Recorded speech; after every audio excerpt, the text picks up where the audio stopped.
Good morning, afternoon, evening, ladies and gentlemen. I'm George Moss again here at allpointstv.com. Also want to thank the listeners over there at 92.1, that's WFOV. And Mr. Paul Harrington, I want to thank you for the fine job you're doing. We still are your partners over here, and we are trying to do our part. I wanted to do this program over again. We had a few glitches, and we weren't satisfied with the quality of the program, the sound, and so on. So we're doing it over again on Thursday. As you know, we come together every Monday at 2 o'clock in the afternoon, and we stay around for 1 hour. And we try to make sure that we're making it worth your while to be with us during that time period. We'll be here for an hour today, and we are going to try to say a few things that nobody else is saying, and put a couple of things into another perspective that no one else is in fact doing, because we think that we have to get it right, and we have to make sure that everybody else is out there being accountable for what they do and what they say. And that's not always the case. I wanted to start out, since we have now had a few things that have happened since Monday. We taped the program Monday, but since that time period, we have the two recommendations of impeachment by the House of Representatives. As you know, the House brings about the impeachment charge. The Constitution in Article 1, Section 2, Clause 5 says that the House shall choose its Speaker and shall have the sole power of impeachment. SOLE, the sole power of impeachment. So that the impeachment charge by the Constitution is made in the House of Representatives, and then in Article 1, Section 3, Clause 6, still in Article 1 though, because the impeachment process is carried out in the legislative body of the government. And I wonder if some of these scholars understand what they're saying when they talk about you must have the charge of treason, bribery, or other high crimes and misdemeanors, if they understand this in Article 2. But the impeachment process is found in Article 1. So in Article 1, Section 2, Clause 5, you have the Constitution allocating to the House of Representatives, the larger of the two bodies, the people's body. Let's call it that, the people's body. The body that's made up of those that are closest to the people, because it is inside of the districts of the states. Michigan, for example, has 14 districts, so that on a statewide level, you'd have the two senators, of course. All states have two senators.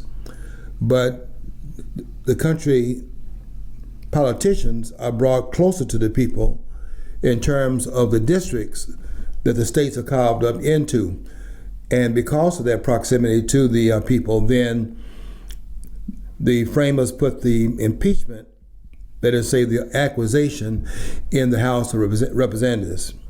So then the House shall choose its Speaker and shall have the sole power of impeachment. And I don't think that the members of the Senate, I'm listening to Lindsey Graham and some of those others, who are saying that they will stop the process at the door. They just will not entertain the impeachment charge if it's brought there to the Senate based upon bogus claims. I hate to tell them this, but that, the road to hell is paved with good intentions. And this idea, this shows again how we don't have respect for the Constitution and for the framers. The process is that impeachment takes place in the House of Representatives, and then after the impeachment is referred to the Senate for a trial. You can't say that you're going to stop it at the chamber of the Senate and not entertain the impeachment, even though you may consider it to be flagrantly void of any constitutional substance. You can't make that determination. The Constitution has already said that the trial will be held in the Senate. So if impeachment takes place, then it's incumbent upon the Senate then to hear the charges that were made and then refer to the Senate. You can't make the declaratory statement, judgment, that you're not going to listen to it because you disagree with the process in the House. That's not the job of the Senate. The job of the Senate is to take the referral, and then process it through the Senate. If you disagree with the judgment, then that's why they have it in the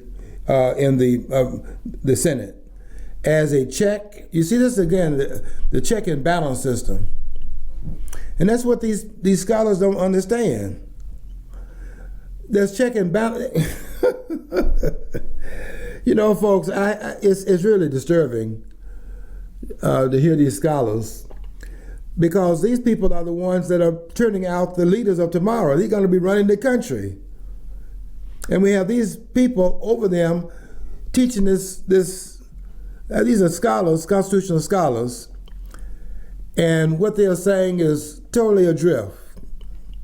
It's not moored in the Constitution. You cannot find in the Constitution what these people are saying. So you have to have, after the impeachment takes place in the House of Representatives, ordered, mandated, demanded, if you want to say that, demanded by the Constitution. It is very emphatic. The House shall. That's not should. It's not hopefully. It says the House shall choose its speaker, so that excludes the Senate from doing it, and shall the sole power of impeachment. That means that the House has its responsibilities, declaratory responsibilities assigned to it by the Constitution of the United States. And if we respect that, then we don't say what Leslie Graham is saying. I may well be with Graham in terms of the impropriety of what they're doing in the House, because this is a new law.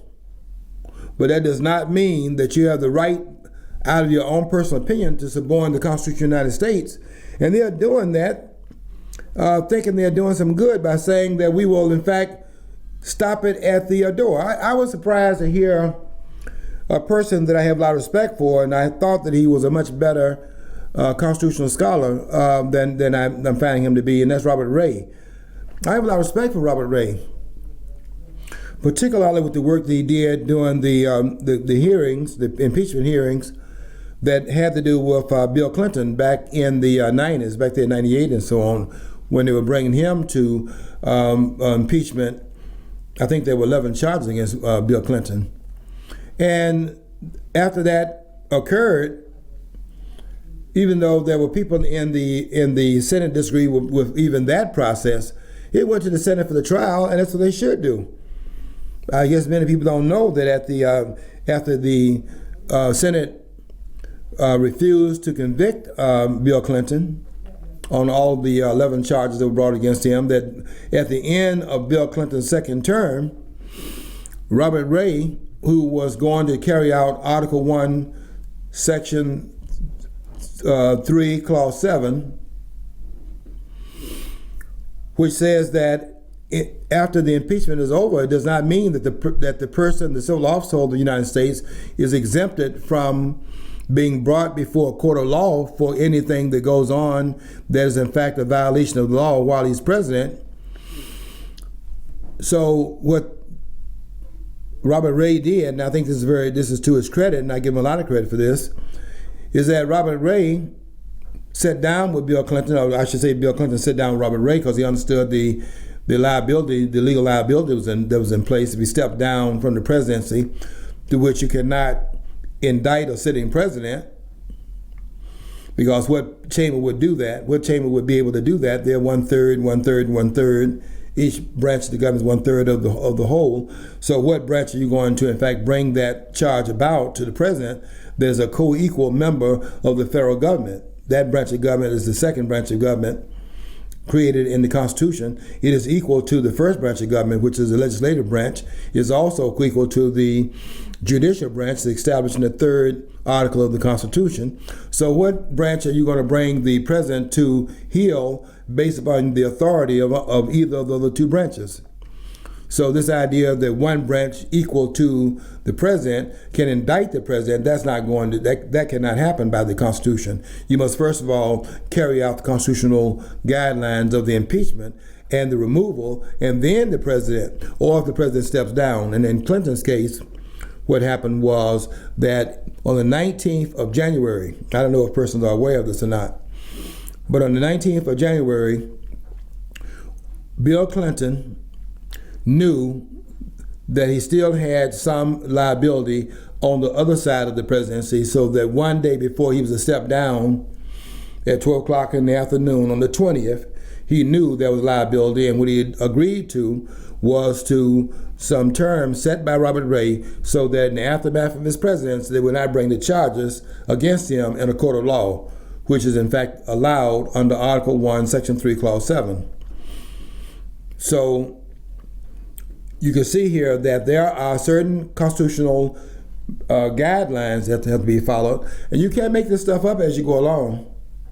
And if you have in respect for the Constitution, you cannot be saying the things Lindsey Graham is saying in terms of saying that you're not going to hear the charges because you disagree with the process. The House has the right to establish its procedure. And I want to take issue with some of this other nonsense. Due process. People can't catch these people because they are speaking. I'm not denigrating the American people, but people have to study this. And I'm not bragging about it. I know it better than they do. And what they're saying, I can tell you right now, that stuff they're saying is not true.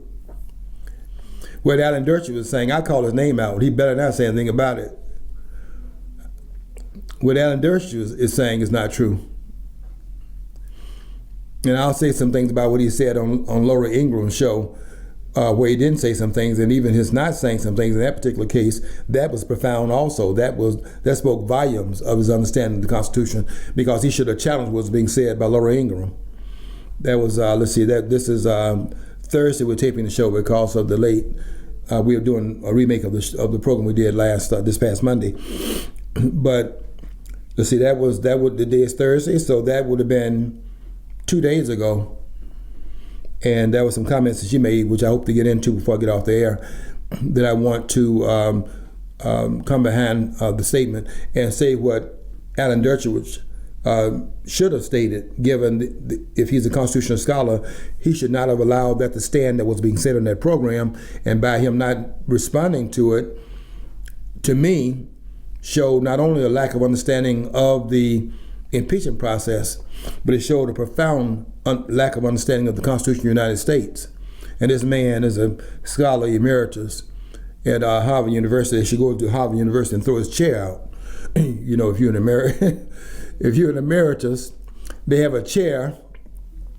Your chair is situated at the university as a show of respect of the service that you rendered while you were that professor. You were the professor emeritus, meaning that your standing is ongoing even after you retire from the university.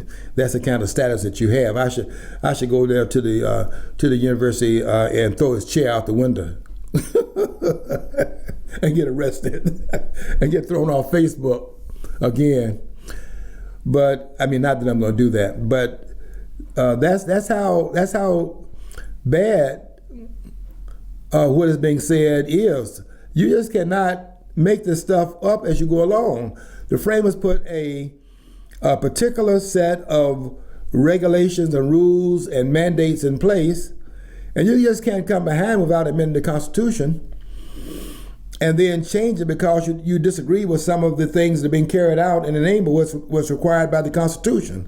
The constitutional process must be maintained, even though you feel there's a violation how it was carried out by one of its entities. There's a process in place to remedy that, because they were aware Alan Dershowitz, they were aware that, of course they were aware. You quoted it in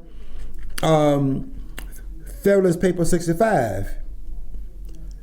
I'm aware of there are two Federalist Papers that deal with the impeachment process. 65.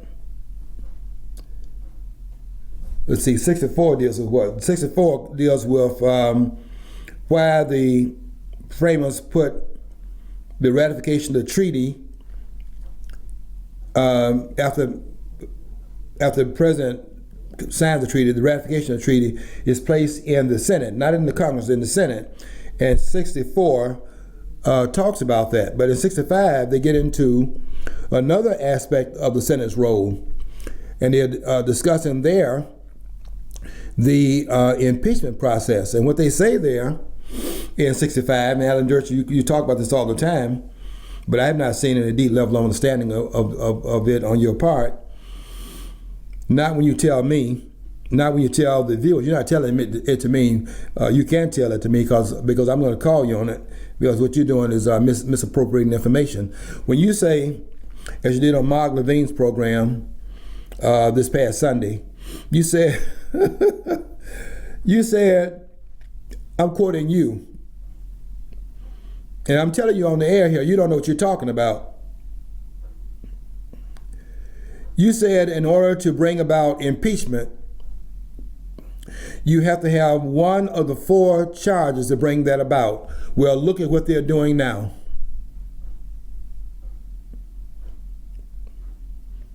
You said that you have to have a charge of treason, bribery, or other high crimes and misdemeanors. Those are 4 charges that you stated. I heard these words out of your mouth.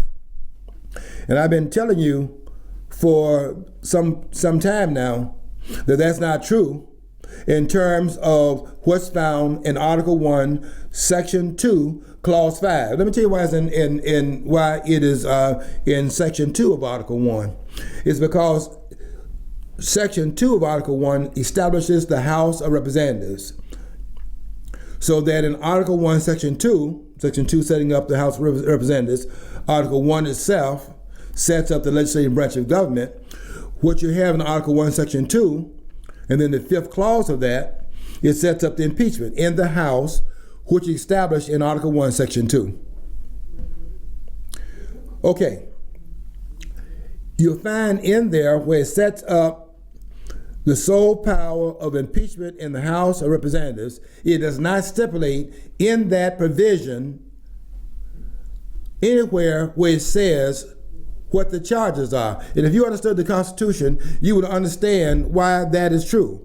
Because you keep quoting Federalist Paper 65, where Alexander Hamilton, who wrote 51 of the Federalist Papers, Hamilton might have been the smartest person in the country at that time. And that's why he takes the leadership in writing most of the Federalist Papers. The father of the Constitution, James Madison, writing 29 of them, and then John Jay will be the author of 5 of them. I think the last one that John Jay wrote was 74? I think it was 74 was the last one. He only wrote 5 of them. And so his role is a lesser role. Hamilton played a major role. So it's his mind that most persons point to when they talk about the Constitution, because he wrote most of the Federalist Papers that give us an understanding of the thinking of the framers. And by the way, he was the only one that was there from New York. He was the only delegate at the Constitutional Convention in 1787 that was there from New York. And the Federalist Papers are designed to get New York on board, because you can see by the fact they only had 1 delegate there. I don't think another state had only 1 delegate. I think that's the only state that had 1 delegate. And that shows you that they were pretty much not so thrilled with the idea of creating a strong federal government as was intended by what they did. It wasn't intended, it was what they did in the final analysis of being there in that room for almost 3 months.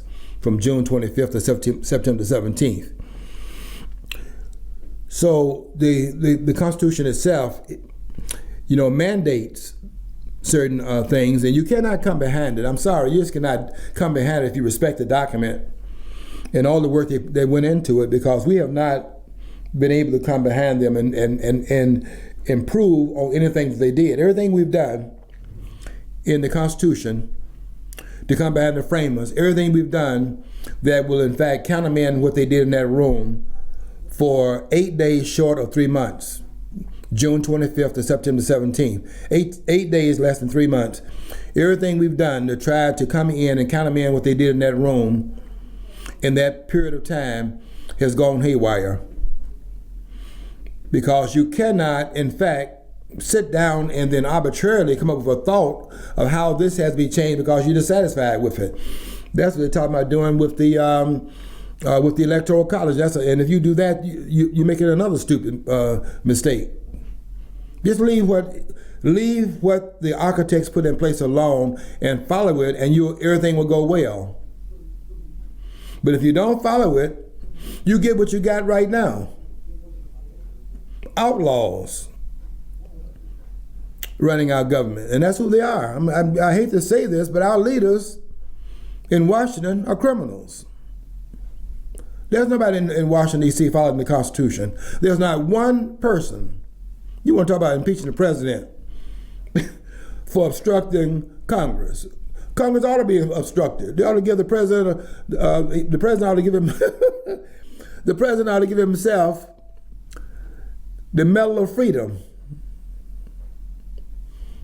And they ought to take off the books anything that have to do with the charge of contempt of Congress. They should take that off the book. Get that off the books. Everybody should be contemptuous of Congress. Why not? They're not following the Constitution. I'm contemptuous of Congress. I have no respect for the people up there in the chambers of Congress. How do I respect these people?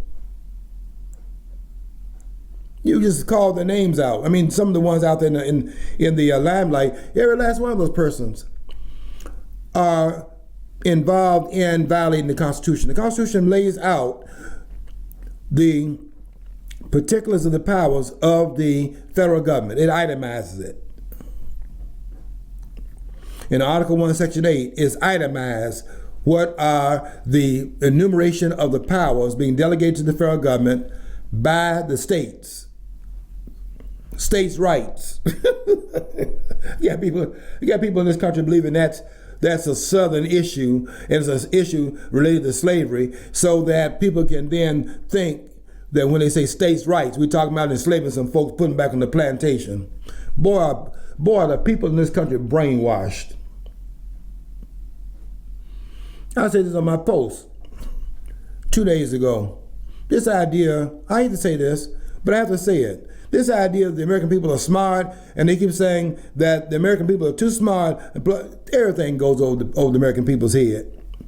And that's why you have these criminals up there in Washington saying the things they're saying. And they don't fear us because they're constantly talking over our heads. Lindsey Graham, you're talking about stopping them at the door. And now people are applauding that. Do you understand that the House of Representatives, those bozos over there, and they are both in the Democratic Party and the Republican Party, neither one of them understand the Constitution. We have constitutional illiterates running this country, and Lindsey Graham shows he's one of them. You can't be saying stuff like that you're not going to hear the impeachment because you don't like the way that it's being carried out. I don't like the way it's being carried out either. And I don't think the president ought to be going through this, which they started talking about the resistance. The president was elected on November the 8th, 2016, and they started talking about resistance the next day. And within 10 days, they were talking about impeachment. And you really can't tell me, or shouldn't be able to tell anybody, that your idea of impeaching this president was based upon at that time, obstruction of Congress, and they got after all that rigmarole and all that money spent, 2 charges, and then the abuse of power. That's very broad. So they like to you can do stuff like that. You can say abuse of power because every president abuses power. Everyone wielding power abuses it. That's why you have to have and that's what Jefferson's talking about when he said that if men were angels, you would not need. Okay, thanks, John. John just informed me we have to take a break, and that's from WFOV, and I'm glad that you're here with us, WFOV, and you're very good about coming back after your break is over. So we will see you on the other side of the break after 4 minutes, and hope you'll come back this time as well. Okay, we're going to continue what we're saying here at allpointstv.com, and we continue to roll here. Nothing stops us here at the studio. We just continue to run on until they tell us our time. Until John starts doing this, I always try to stop at that point. I don't want John to sew his neck off. Look, you cannot come behind the framers and say something that's not written in the document. You have to amend the document, and don't amend it where it changes what the framers put in place, because every time we've done that, and we've done it in some and there are some amendments that should have been made, and because the document is not perfect, and we will in fact it has to be changed in order to get some things right that they didn't get right at the time, because everybody is a product of their time, and some things they got wrong, not wrong in that time period, but wrong as it plays out over time. And I won't go into that right now. I can do that later on. But there are some amendments that do make sense in the Constitution. But the ones that they did in 1913, there were 2 amendments added in 1913, the 16th Amendment and the 17th Amendment. Those 2 amendments were added in 1913, and both of them did tremendous injury to the country.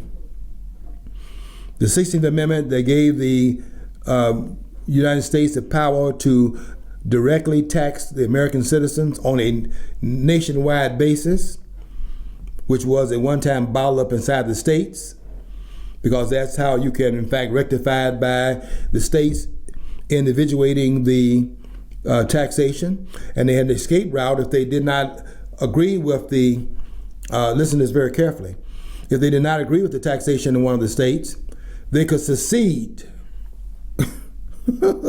from the states. The states didn't have to go anywhere. The people could secede. Because, listen carefully, you scholars, because secession is built into the Constitution as the ultimate remedy of the people's objection to government. Isn't that true?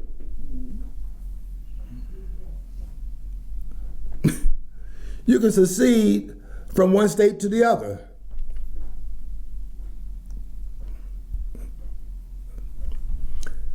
And that's why I was saying in one of my other programs, the South was right. And that's why they used in the South the Declaration of Independence in their secession starting in 1860, and then it was full blown in 1861 in the firing of Fort Sumter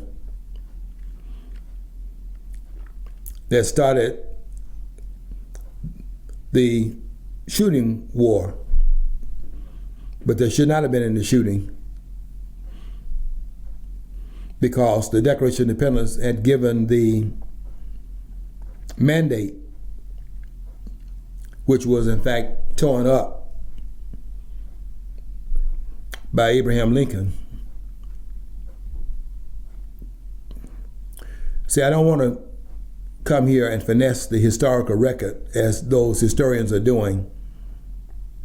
For whatever reason they're doing it, maybe some of it is is partisanship. Maybe a lot of it is ignorance.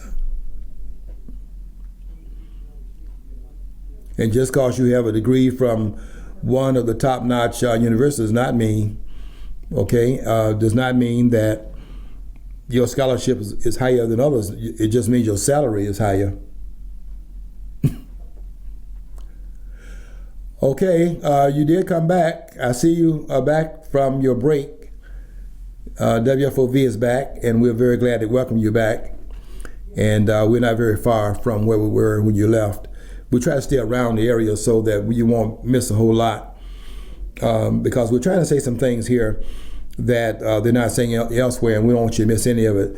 I want to get you to be armed as American citizens, so that we don't have to arm ourselves otherwise. If we are armed with the information, you'll know the truth, and the truth should set you free, and it also sets free your liberty. Without, it's intended for the people to be illiterate people, because out of that literacy comes an accountability call on the part of the people, because they are literate enough to understand what are the particulars in terms of the rule of law, and they know when persons are deviating and you're getting off the track, off the rail, or what is intended by the framers. And as long as they stay with the framers, I can tell you right now, as long as they stay with the framers, this country is going to be very well, it's going to do very well. And when they get off of the track and begin to deviate from that, then we are going to do badly. And that's why a lot of things that are going wrong right now are going wrong, because we have deviated. And we have got to get back. And I keep saying this everywhere I go. When I was in Arizona, I was saying it at this wonderful place I was. Don Hicks, I want to thank you again for inviting me to your home for 3 days. And in Kingman. Kingman became my, let's see, what city would that be in terms of my favorite cities? That has to be the third city is my favorite. I live in Flint. My mom is buried in Birmingham, so that has to be one of the three. And then Kingman, down there in Arizona, that became one of my favorites as well. I met some brilliant and beautiful people down there. And it was like I thought I was at home. I mean, I was more at home there than I am in most places I go to, because in many places I go to, I'm a pariah, and I intend to be a pariah because I'm not gonna change. And Facebook, when you put me off, I didn't change. I'm the same person, but I do understand some of the particulars that I have to be aware of in order not to get thrown off. So some of the things I was doing. I mean, I'm not changing the principles of what I write. I write every day on Facebook, but I'm flying under the radar, so to speak, and I will continue to do that because I understand Facebook a little bit more. But I want Facebook to understand me too. I have some principles, and they are non-negotiable, and that's where it's gonna be. And that's where it always has been.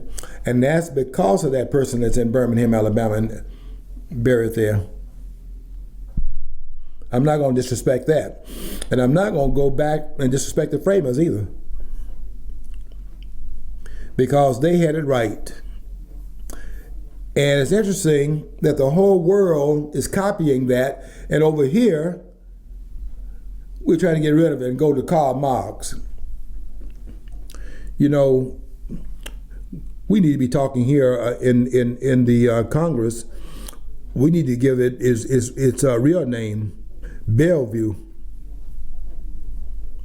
That's an insane asylum. And when you start messing with the with impeachment, and then have these scholars coming behind them and then saying things that's not true about impeachment, that further hurts the architectural plans put in place by the framers, because what they're saying about it and what they're doing in the Congress, these people are not representative of the ideals of the framers. And that's why I call them a criminal class, because if you are really imbued with the best interests of the country, you follow the architectural plans of the framers, or have enough respect to come out into the open to amend the process that they put in place out of respect for the process they put in place. You amend it so that you can show what you're doing is added on to it and not dismissing it, which is what they're doing. Because as quiet as it's kept, nobody in Washington follows the Constitution of the United States. There's not one member of Congress that does it. And so these two charges, impeachment charges, obstruction of Congress, you got to be kidding. You have absolutely got to be kidding that somebody would make a violation, an obstruction of Congress. Everybody should be obstructing Congress. The framers were obstructing King George III. Absolutely obstructing them, and wrote against him in the Declaration of Independence and told them why they were doing it.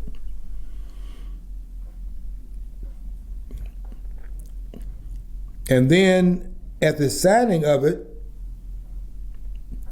John Hancock wanted to make sure that King George III could read his name, because he wrote it up there in the largest print. Go read the document and see John Hancock's name up there at the top, where he writes his in larger print than the others.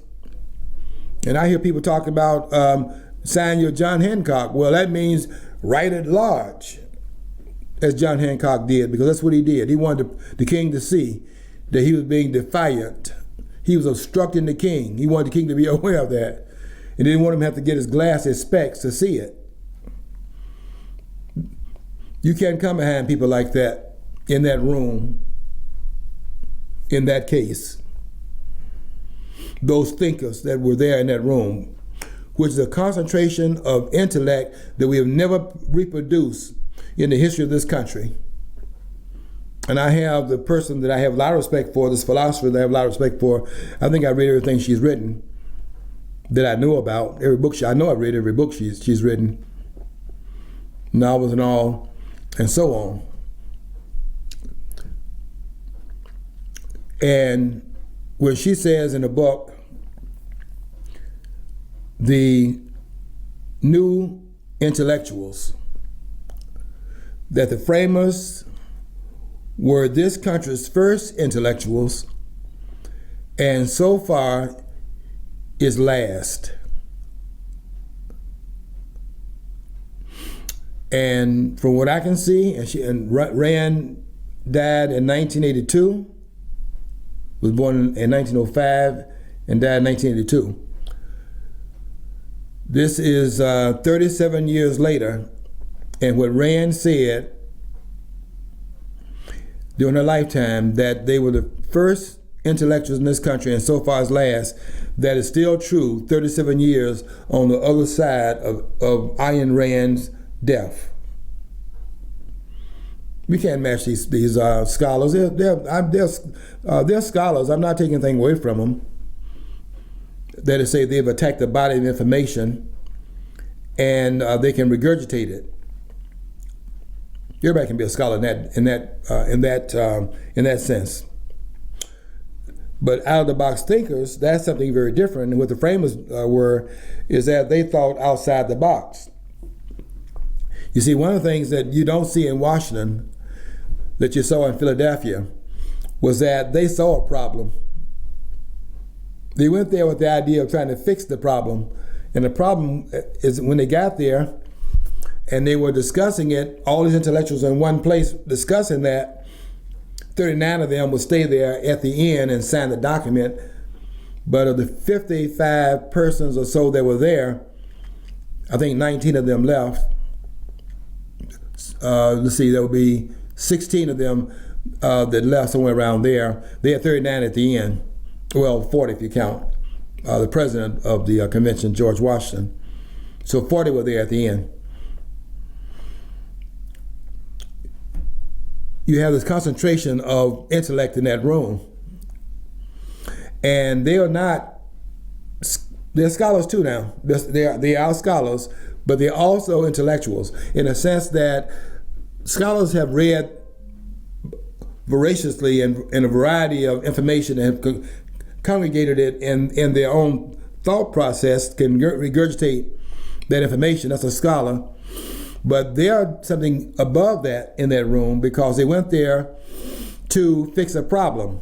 And their thought was to go there and just simply countermand some of the weaknesses in the 13 articles in the articles of Confederation. But they got there, and when you have intellectuals in the same place in a room, and they're sitting around talking, light bulbs come on because everybody in the room is thinking.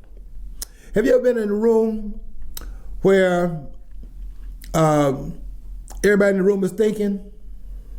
I've been in those rooms. I've taught in some of those rooms where everybody was thinking. I was when I was on top of my game, the bell would sound and not one student would move. I'm not telling you what I wish were true. I'm telling you what was true, because everybody in that room was thinking.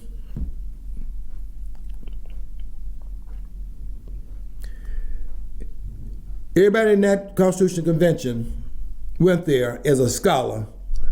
They sent their best and their brightest.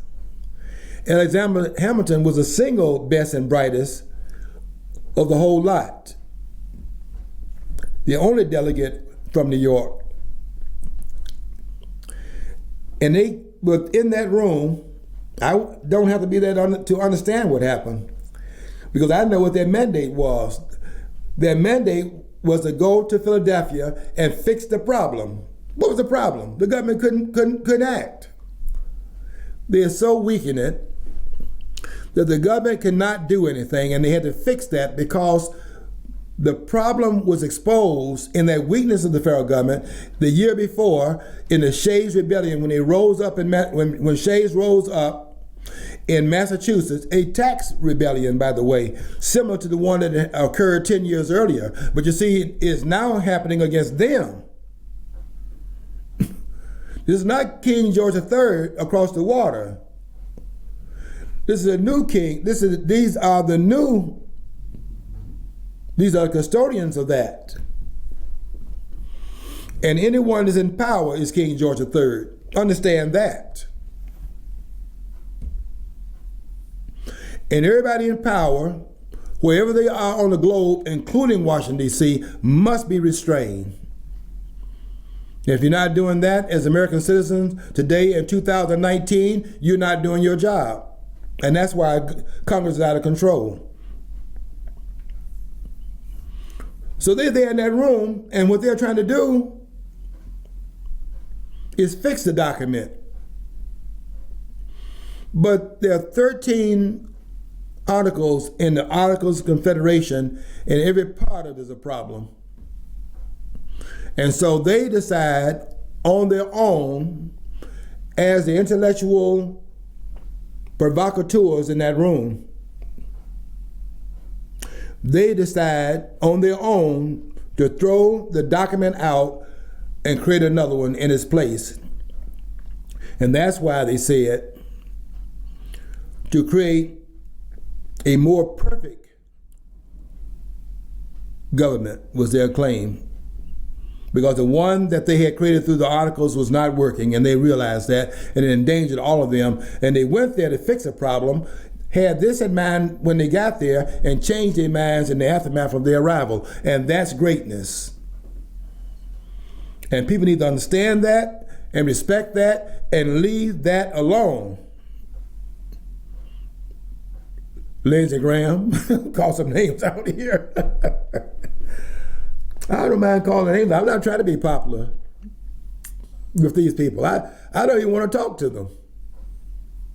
You know, I'm very disdainful of these people. I have no respect for them. If you don't follow the Constitution, George Moss is your opponent. and that means that I'm against everybody up there in Washington. The only one that I have a teensy amount of respect is the one that everybody is jumping on, and that's the President of the United States, Donald John Trump. And I tell you why I respect him. I respect him for what this guy said last night on Tucker Carlson's show. Alex Castellanos, I think with the two L's in his name, it's a Spanish name, so that's why. So Castellanos.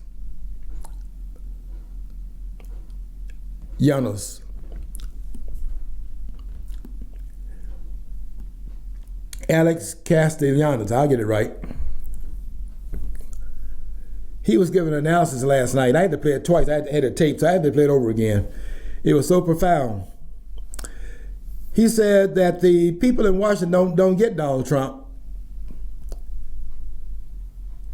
He said what they don't get is that Donald Trump is the anti-them. And they don't get that. I don't think they want to get it. The reason why Donald Trump is president is because Donald Trump is not them.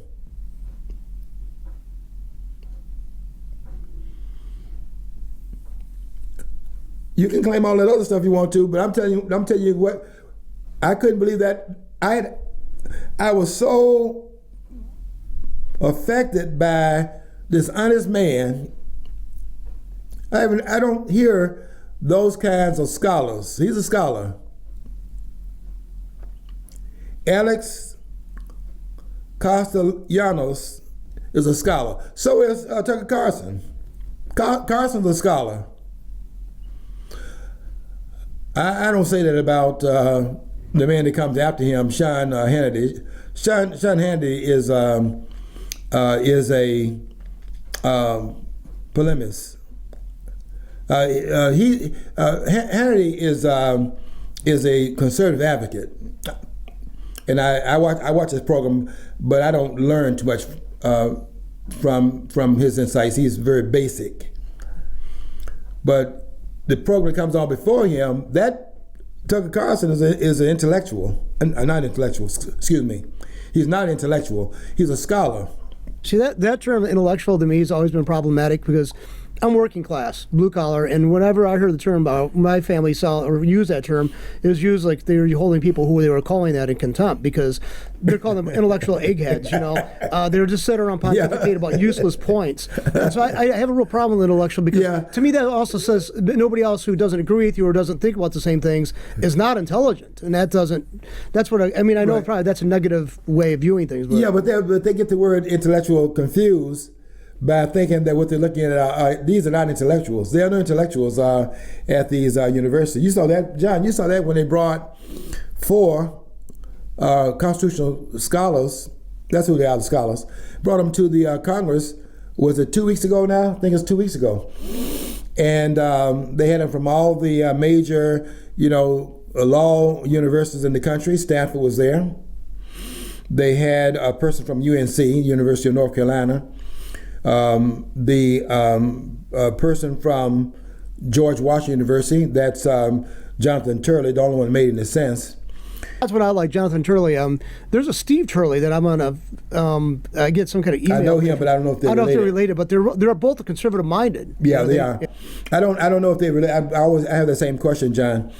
And then they had the person from Harvard University, who was the weakest of all 4 of them. So don't get carried away with these names of these institutions, because Harvard got some real doozies over there. And so you could tell that by these were the heavyweights that they had there, and none of them made any sense except Jonathan Turley, who was actually chastising the others, trying to be nice about it. I would not have been so nice. Because what they were saying was so out of sync with the standards set by the framers, that I would have in fact had to challenge them on it, and I would not have been nice about it, because you have to be very emphatic when you have these kinds of persons making these statements, these partisan statements. You cannot be partisan when you are in fact saying what the requirements are of the law or what the Constitution requires. You cannot be a partisan in that respect. You have to come right down the line and say it says this and not says it does not say the other. You are an academic prostitute, which is what most of them really are. And so Turley was there, but you had a chance to look at what they have in these universities, and it was not that impressive. And so we got to get the back on track here, and we can't do it through scholars like these persons here. These are partisans, and all they're doing is leading us further astray. No, the Constitution is very, very specific about what it states.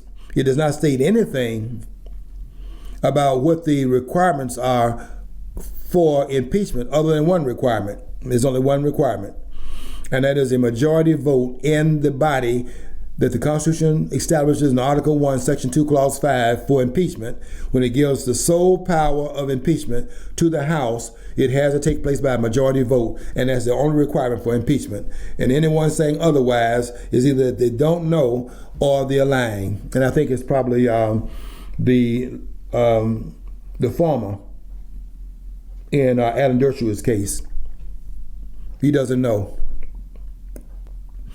He doesn't even know why that is in Article 2. And I'll say this, I said I was going to touch upon this before I get off the air. I wanted to say that in Laura Ingram's program 2 days ago, she started off by saying that what if we can impeach, why don't we impeach members of Congress? And she said, these are her words, she said, and this is a teachable moment of history here, that we have had an impeachment of a member of Congress back in the time period, she said 1799 or 1797, that there was impeachment of William Blount, and that he was impeached. But nobody in the Congress has been impeached since that time period. Now, I was waiting to see what Alan Dershower would say, because he's on that panel that they had at that time, and I want to see what he's going to say about that. And I think his silence was in fact deafening, because as a constitutional scholar, he should have corrected that misunderstanding, but he didn't. And by him being silent in the face of that egregious misunderstanding, for him to remain silent in that claim being made by Laura Ingraham, it showed that he did not understand how egregious that claim was, because you cannot impeach a member of the Congress, although it was done in that one case, William Blount, but they corrected their mistake at the Senate level. He resigned before the trial in the Senate, but they did correct that problem. That's why we haven't had any other members of Congress impeached since that time period, because the members of Congress cannot be impeached, and let me explain why. The provision that Alan Dershower quotes, where he talks about treason, bribery, and other high crimes and misdemeanors, and it says this, and I'll quote it. It says, the President, Vice President, and all civil officers of the United States shall, you see, the framers spoke in terms of commanding. The Constitution commands certain things. The President, Vice President, and all civil officers of the United States shall be removed from office on impeachment for and conviction of treason, bribery, and other high crimes and misdemeanors.